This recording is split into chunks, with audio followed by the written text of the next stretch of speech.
Assalamualaikum warahmatullahi wabarakatuh. Apa kabar Ananda hebat ibu semuanya? Semoga selalu keadaan sehat ya, dan selalu semangat untuk belajar.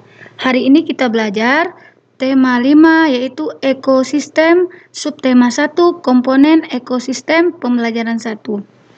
Seperti biasa, kita sebelum belajar berdoa terlebih dahulu. Semoga belajar hari ini berjalan dengan lancar. Berdoa dimulai. Berdoa selesai.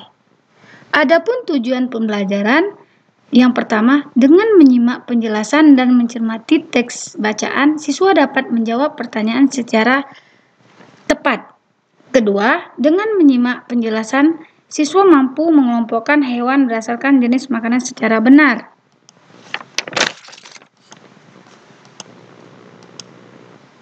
Yang pertama, komponen ekosistem. Coba anak-anak amati gambar yang ada di depan kalian, ada 2 gambar. Perbedaan apa saja yang dapat kamu jelaskan dari kedua gambar? Siapa anak-anak ibu yang tahu? Iya, benar. Gambar pertama merupakan bagian atau komponen yang tidak hidup. Contohnya adalah udara, angin, cahaya, air, tanah, curah hujan, dan lain sebagainya. Semua wujud materi ini berbentuk energi dan materi dalam ruang lingkup ekosistem. Gambar kedua merupakan sebuah ekosistem karena terdapat bagian hidup dan tidak hidup pada sebuah lingkungan yang saling berinteraksi, yang saling bergantung satu sama lain. Inilah ada perbedaan 2 gambar ya anak-anak ibu. Lanjut, ekosistem. Semua makhluk hidup memerlukan lingkungan tertentu untuk memenuhi kebutuhannya. Lingkungan adalah segala sesuatu yang berada di sekitar makhluk hidup.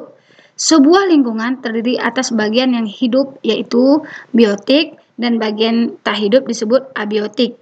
Bagian yang hidup di sebuah lingkungan terdiri atas tumbuhan, hewan, dan makhluk hidup lainnya.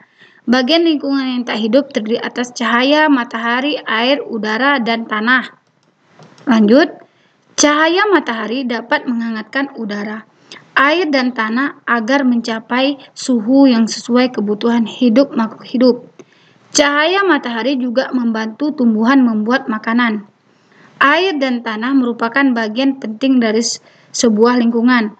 Air yang turun dalam bentuk hujan meresap ke dalam tanah. Air di dalam tanah ini akan dimanfaatkan oleh tumbuhan yang ada di atasnya dan makhluk hidup kecil lainnya yang hidup di dalam tanah. Bagian hidup dan tidak hidup pada sebuah lingkungan saling berinteraksi dan saling bergantung satu sama lain. Interaksi antara makhluk hidup dan benda-benda tidak hidup pada sebuah lingkungan disebut ekosistem. Ekosistem tersusun atas individu, populasi, dan komunitas. Individu adalah makhluk hidup tunggal, misalnya seekor kambing, seekor burung, dan sebuah pohon cemara. Tempat individu tinggal disebut habitat. Populasi adalah kumpulan individu sejenis yang menempati suatu daerah tertentu. Contoh, di sebuah kolam terdapat populasi ikan, populasi tumbuhan, teratai, dan populasi lumut. Sementara itu, komunitas adalah populasi makhluk hidup di suatu daerah tertentu. Contoh, komunitas adalah komunitas sungai dan komunitas padang rumput. Coba anak-anak ibu perhatikan gambar berikut. Udin senang dapat berbagi pengetahuan bersama dengan teman-temannya. Ia pun mulai melihat lingkungan di sekelilingnya. Ada banyak hal di dalam buku yang dibacanya. Ada di sekitarnya benda-benda dan benda-benda hidup dan benda-benda tidak hidup.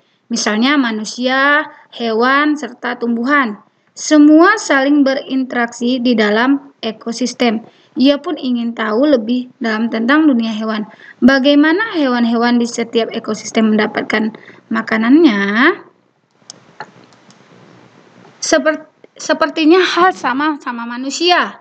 Hewan juga memerlukan makanan untuk mendapatkan energi. Akan tetapi, hewan mempunyai jenis makanan tertentu, baik berupa tumbuhan maupun berupa hewan lainnya. Bacalah dengan saksama bacaan berikut ini untuk mengetahui lebih banyak tentang jenis makanan hewan. Jenis makanan hewan. Jenis makanan hewan dikelompokkan menjadi dua, yaitu makanan yang berupa tumbuhan dan makanan yang berupa hewan lain. Hewan yang memakan tumbuhan memilih bagian-bagian tumbuhan yang dapat dijadikan makanan. Ada hewan yang hanya makan daun tumbuhan. Ada pula hewan yang hanya memakan batang, buah, atau lain biji tumbuhan. Namun, ada beberapa jenis hewan yang memakan lebih dari satu bagian tumbuhan tersebut. Bagian tumbuhan yang paling sering dijadikan makanan hewan adalah daun. Hewan seperti ulat, rusa, dan zebra merupakan beberapa contoh hewan yang memakan daun. Sementara itu, beberapa hewan menyukai batang tumbuhan. Sapi merupakan salah satu hewan yang menyukai batang tanaman padi dan jagung. Sedangkan hewan panda menyukai batang pohon bambu. Bagian tanam berupa buah juga disukai hewan. Belatung senang memakan bagian dalam buah, dan ini seringkali merugikan para petani buah-buahan. Burung-burung menyukai bagian tumbuhan yang berupa biji. Biji padi sering menjadi incaran burung pipit. Biji kenari sangat disukai para tupai.